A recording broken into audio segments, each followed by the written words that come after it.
prendre nos places.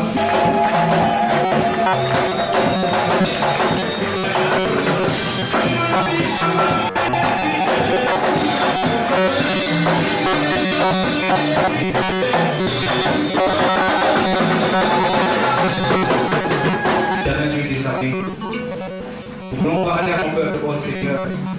Nous sommes que l'esprit, mon Père. Père, que je dise, Seigneur, rien que ta volonté, mon Père. Je parle de la paix. Ton esprit me conduit, oh Jésus. Merci, Seigneur. Et l'apôtre Théophile a dit que tout lieu et en tout temps où les hommes tiennent la parole de Dieu en prophétie, le miraculeux se produit toujours. Alors, ce que je vais faire, ce n'est qu'une exhortation. Je vais simplement mettre une semence, et cette semence est ton cœur. Mais la Bible dit que la foi vient de ce qu'on entend, et ce qu'on entend, c'est de la parole de Dieu. Et l'Éternel me dit, ne dis pas, je suis un enfant. C'est ça notre thème de ce soir. Je veux rapidement lire Jérémie 1, 4 à 10. Je fais rapidement la lecture. La parole de l'Éternel me fut adressée en ces mots. Avant que tu fusses sorti de son sein, je t'avais consacré. Je t'avais établi prophète des nations. Je répondis, ah, Éternel, voici je ne sais point parler, car je suis un enfant. Et l'Éternel me dit, ne dis pas je suis un enfant, car ce que je t'ordonnerai, ne les crains point, car je suis avec toi pour te délivrer, dit l'Éternel. Puis si je mets mes paroles dans ta bouche, regarde, arrache et que tu abattes, pour que tu ruines, pour que tu détruises, pour que tu bâtisses et pour que tu plantes. Parole du Seigneur. Alors, du prophète Jérémie qui avait été investi d'une mission par l'Éternel. Dieu l'avait consacré, faire comprendre que Dieu le connaissait déjà. Avant qu'il sorte du ventre de sa mère, Dieu l'avait déjà consacré. Avant qu'il ne sorte du ventre de sa mère, Dieu l'avait établi prophète. En d'autres termes, je peux te dire que Dieu te connaissait déjà. Dieu sait qui tu es. Dieu t'a déjà tracé.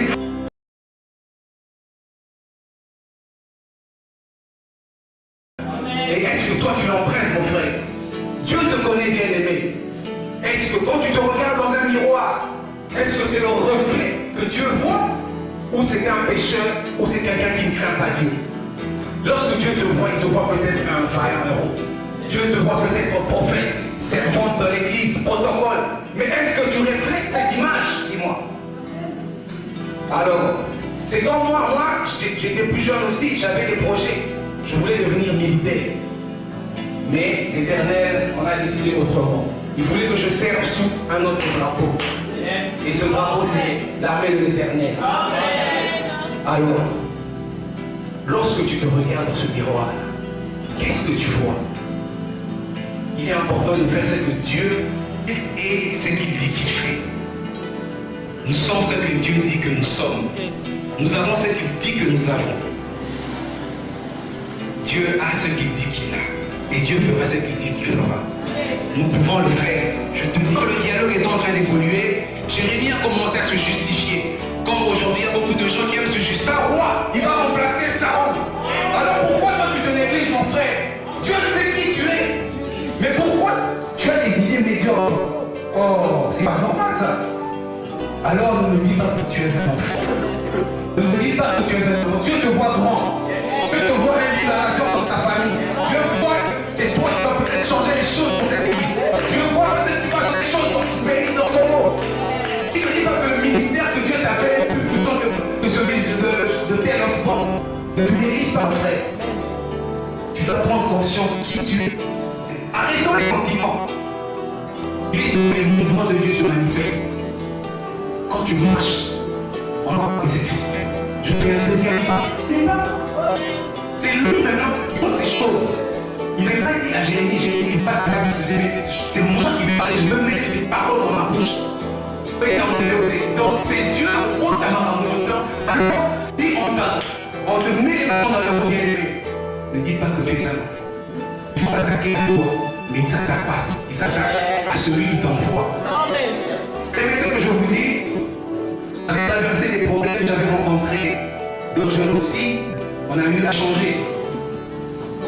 Mais ce qui t'arrive, m'a dit ce qui t'arrive, c'est peut-être parce que Dieu aussi t'a choisi. Elle est là. Tu me salues, hein? Alors, il n'y a pas, après quelques jours, Dieu va parler de ces choses. Et je vous dis que Dieu va élever, il va choisir, il va prendre, il va arracher, il va changer. Nous, on peut te voir peut-être pécheresse, on peut te voir négligé, mais Dieu te voit une arme d'évangélisation massive. Alors ne dis pas que tu es enfant, ne dis pas que tu es. Mais est-ce que toi tu le connais? Frère Bakar, tout le monde ne sait pas. Le salut vient juif, mais le vient du vrai adorateur, en esprit et en vérité. C'est là que ils sont les adorateurs et l'exclamation. Ils sont des parasités, mais nous avons honte. Mais Dieu.